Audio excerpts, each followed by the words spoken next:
দীর্ঘ নির্বাসন শেষে গত ২৫ ডিসেম্বর সপরিবারে দেশে ফেরেন বিএনপির ভারপ্রাপ্ত চেয়ারম্যান।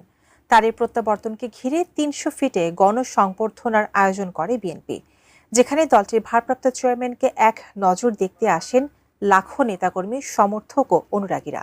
তারেক রহমানের এই প্রত্যাবর্তনকে নিয়ে আবেগঘন বার্তা দিয়েছেন বাংলাদেশের জাতীয় পার্টির চেয়ারম্যান ব্যারিস্টার আন্দালিব রহমান পার্থ।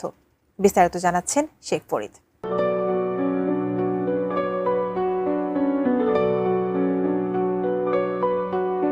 অবসান হলো দীর্ঘ অপেক্ষার। টানা ১৭ বছর পর নিজ দেশের মাটি ছুঁলেন বিএনপির ভারপ্রাপ্ত চেয়ারম্যান তারেক রহমান।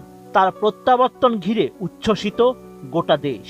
গত ২৫ ডিসেম্বর তাকে এক নজর দেখতে দেশের বিভিন্ন প্রান্ত থেকে রাজধানীর ৩০০ ফিটে জড়ো হন লাখো নেতাকর্মী, সমর্থক ও অনুরাগী।